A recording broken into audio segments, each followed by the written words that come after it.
Kapiniškių kraštovaizdžio draustinis vertingas ne tik dėl Skroblaus upelio ištakų, Aukštupio ir plataus slėnio, bet ir dėl unikalių kaimų. Mes esame dabar Kapiniškių kraštovaizdžio draustinyje. Tai gražios atviros erdvės Skroblaus slėnyje. Ir paprastai gamtininkai ir ne tik, tai įsivaizduoja dažniausiai, kad visos retenybės, visos retos rūšės, tai turi būtinai būti arba miškuose, senuose, arba dideliuose pelkynuose, bet nemažiau tų įdomybių yra ir šalia žmogaus, atviruose buveinėse. Ir šito krašto augalijos ypatybės yra ir floros, kad čia daug pietinių rūšių augalų, kuriam reikia atvirų vietų, saulėtų. Ir būtent žmogaus kaiminystė, žmogaus buvimas sukuria tokias atviras erdves, pievas, ganyklas, kur tos rūšys ir įsikuria. Ir paskui tuos augalus ateina reti drugeliai, vabzdžiai, kiti vabalai. Ir va čia šitoje vietoje, kur mes dabar esame, tai tų retų rūšių koncentracija yra labai didelė. Tai yra nepaprastai didelė koncentracija. Čia yra bent 6 raudonosios knygos rūšės ir tiesiog ta vieta unikali. Bet ją reikia prižiūrėti, tvarkyti, nes kitaip užaugs visos tos atviros erdvės, tos pievos ir čia bus tada ant kalno pušynas, apačioje dalksnynas. Tai va toks yra iššūkis parko nacionalinio darbuotojams, kad išlaikyti tas atviras erdvės. Tamsialapis skiautalūpis. Didžiažiedė juodgalvė. Visuose pievose auga paprastoji juodgalvė, kur irgi netgi nuo peršalimo tinka žiedai, bet jos žiedeliai yra mažyčiai, o šitai žiedeliai yra kokius 3 kart didesni. Ir retas augalas nacionaliniam parke tik keliose vietose. Smulkiažiedė yra gegužraibė. Tai jinai Lietuvoje čia yra didžiausia populiacija ir kokios 3 taip realios vietos dabar yra. Čia didžiausia yra telkinys jų. Gensionai turi nemažai nuodingų medžiagų gyvuliams ir už tai net jeigu ir ganytųsi čia gyvuliai, tai jie tvarkingai apgriaužia aplinkui, o tos kuokštelius palieka gensionų. Tokia yra Kapiniškių kalvų įdomybė ir šiaip šitos kalvos jos kiekvieną mėnesį, net kiekvieną savaitę kitaip atrodo. Pavasarį čia lieknosios plukės baltuoja, dabar jau lieknosios plukės peržydėjo, tai šiaudeniai baltuoja ir taip tęsiasi tas spalvų marguvynas visas. Nors spalvos Dzūkijoje čia tokios visą laiką pastelinė. Netoli Skroblaus slėnio Skerdzimų pievos yra Antončiko šaltinis, kuriame vanduo, verždamasis iš požeminių gelmių, priverčia smėlį kunkuliuoti, tarsi puode verdančią košę. Kapiniškiai vienas ilgiausių parko kaimų, nusitęsęs 4 kilometrus abipus Skroblaus.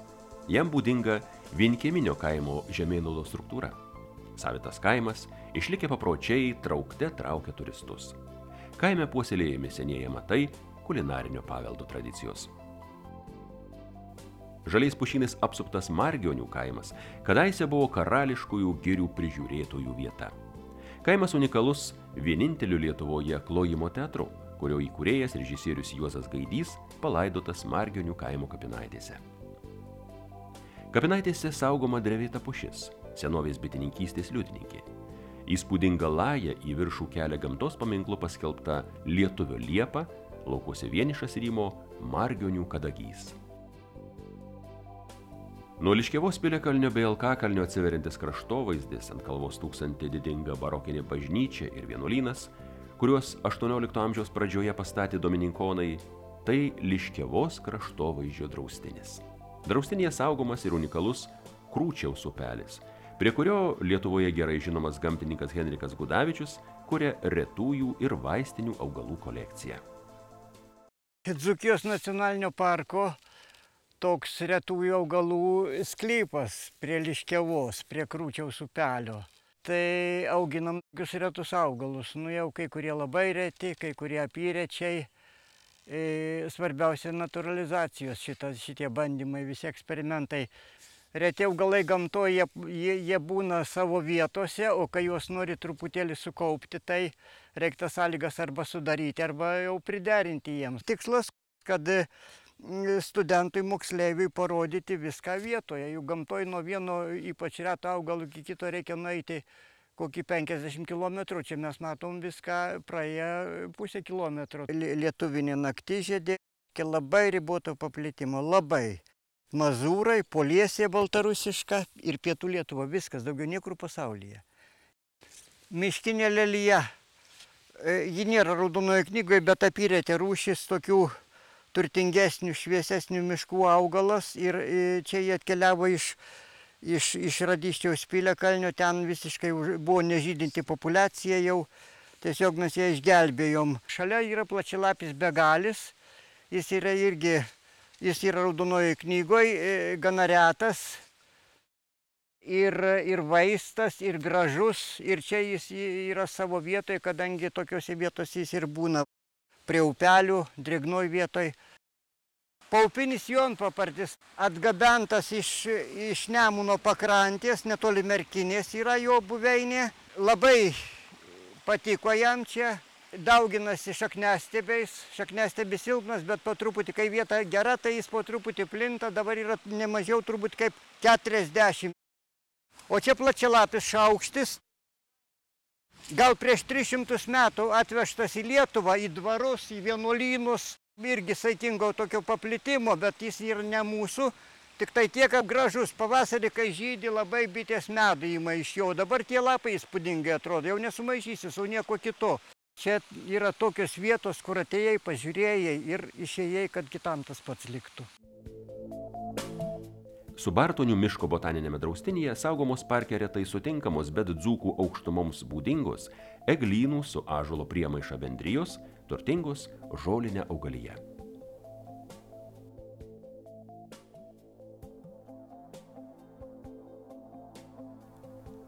Vertingas parko Grūdos hidrografinis draustinis, kuriame saugoma Grūdos upės struktūra ir jos slėnio biologinė įvairovė. Tai kiekvienas Lietuvos kraštas yra kažkuo savitas ir išskirtinis. Ir jeigu kalbėti apie šitą šilinių dzūkų kraštą, kuris užima didesnę dalį Dzūkijos nacionalinio parko savitumus, čia yra geriausia vieta, yra Grūdos kilpoje, kur matosi visa šito krašto gamtos esmė, kartu lėmusi ir tą žmonių gyvenimo būdą ir krašto istoriją. Tai yra storas smėlio sluoksnis ledino, po ledino vandenų suneštas ir jis 20 metrų ir daugiau gali būti. To smėlio paprastai auga pušis ir čia pušynai didžiulius plotus užima. Lietaus vanduo, kuris subėga per tuos smėlius į upes, tai papildo tas upes ir sraunios šaltavandenės upės. Dar ketvirtas būtų faktorius, tai tie nuoširdus ir atviri ir šilti žmonės. Tai yra 4 dalykai, kurie ir sudaro Dzūkijos esmę. Tiek gamtos, tiek kultūros. Netiesų hidrografinėme draustinyje saugomi Apsingės ir Pakampio upeliai bei unikalūs Netiesų ežerėliai.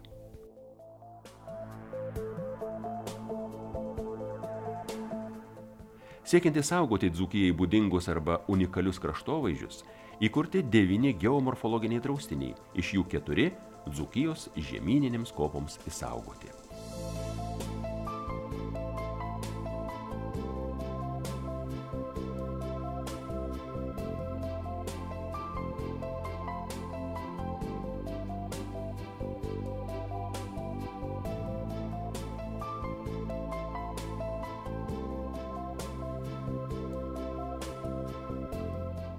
Dzūkijos pušynai yra vieni grybingiausių Lietuvoje, todėl krašte gilios grybavimo tradicijos.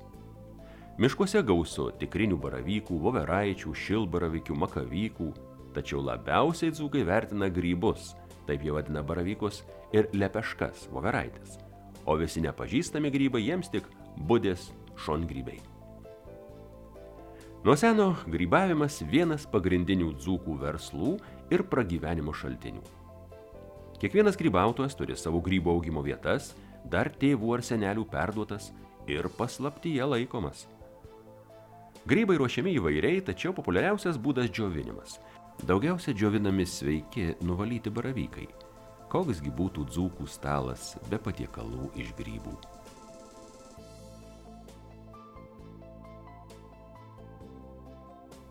Dzūkijos nacionalinėme parke kasmet daugėja turistų, todėl parko darbuotojai visokiojopai skatina ekologinį turizmą.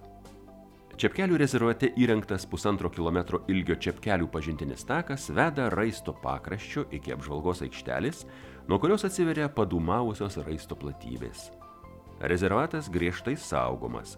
Apsilankymas pažintinėme take derinamas su parko ir rezervato direkcija. Skroblaus pažintinis takas tęsiasi upelio slėniu, Bakanauskų pelkutės ir ežeriuko link.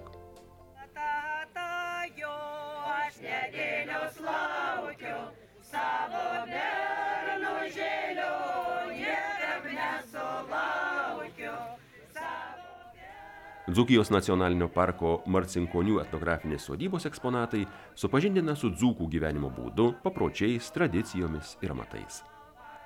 Dalyvaujantieji muziejaus organizuojamuose programuose ne tik susipažįsta su tradiciniais dzūkų amatais, bet ir patys turi galimybę jų pasimokyti.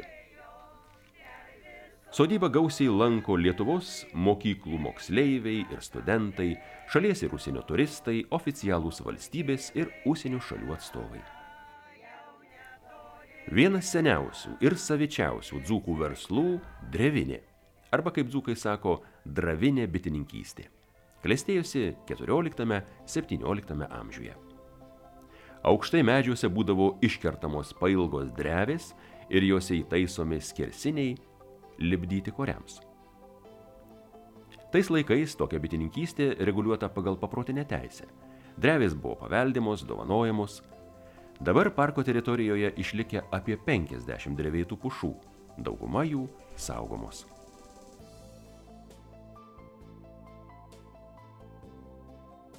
Musteikos kaimo Svirne įrengta drevinės bitininkystės ekspozicija. Joje įrankiai medui kopti bei aviliams dirbdinti. Šalia įkurtas senovinių kelminių avilių bitynas. Toli miške, ties Čepkeliais, smalsuolių laukia drevinės bitininkystės pažintinis takas. Bityno šeimininkas – drevinės bitininkystės puoselėtojas Romas Norkūnas. Musteikoje lankytojų netrūksta, tad bitininkui darbo per akis. Reikia parodyti, kaip įlipti į pušį ir pasiekti drevę, norint kopinėti medų, paaiškinti senovinio bitininkavimo ypatumus, pasiūlyti patiems išmėginti geinį ir peikeną ir visada atsiranda norinčių. Drevės atidaromos 2 kartus per metus. Pavasarį valant ir rudenį kopinėjant.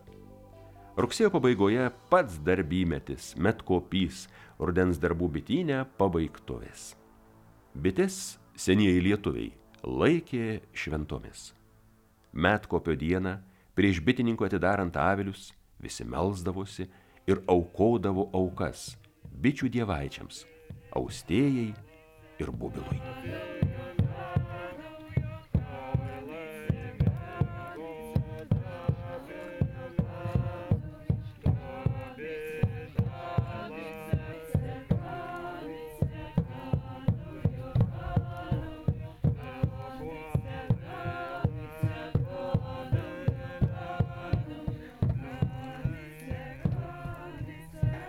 Palinkėti laimės bitėms, kad jos sėkmingai peržiemotų, kad toliau tęstų savo tą šventą gyvenimą, toliau tas Dievo dovanas mums neštų.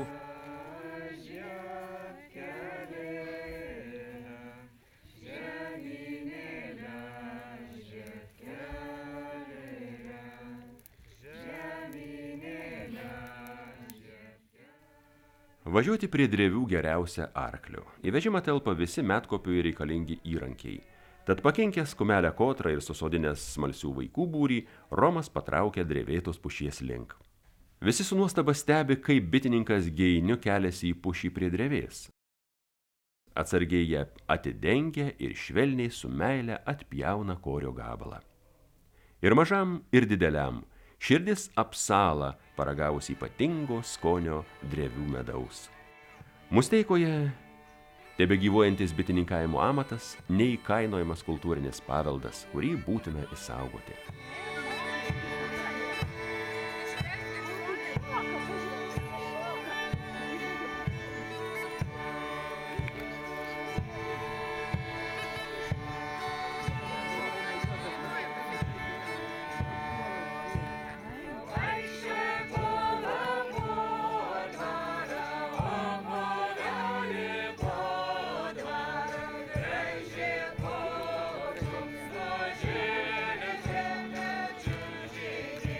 Siekiantis saugoti senovinius dzūkų amatus, lankytojus supažinti su šio krašto savitumais ir tradiciniu gyvenimo būdu, jau 13 metus vasaros pabaigoje rengiama pynimo stovykla. Čia kelios dešimtys mokytis pasiryžusių žmonių panyra į dzūkišką gyvenimą gamtos prieglobstyje. Stovykloje nemažai jaunų šeimų. Džiugu, kad dzūkiškų amatų pradžiamokslį išeis ir jų vaikučiai. Pynimo stovyklos siela – visiems gerai pažįstamas amatų meistras Romas Norkūnas. Mokomasi pinti, skobti, drožinėti, tačiau ypač daug norinčiųjų išmokti pynimo meno. Pynimui reikalingas medžiagas – pušies šaknis, balanas, vyteles, karnas, beržo tošis, meldus, švendrus, šiaudus – Romas ruošia visus metus. Mokytis pradedama nuo paprastesnių darbelių – lėkštelės ar pintinės pynimo, o kai rankos pramiklėja, nupinami ir sudėtingesni rakandai. O kiek kruopštumo ir kantrybės reikia norint nupinti mažyliui lopšį. Tai rimtas išbandymas Musteikos naujakuriui Stasiui. Viena sudedamųjų dalių, kuri reikalinga didžiajam mano šios pynimo savaitės galbūt darbui, tai pinti lopšį sūnui. Prirovėme pušies šaknų, dabar jis turi tokioj formai gulėti, paskui bus panaudojamas pynime.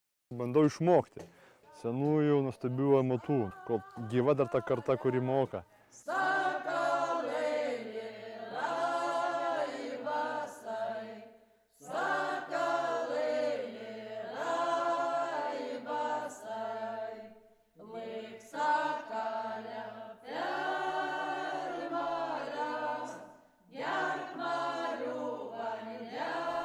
Į besimokančių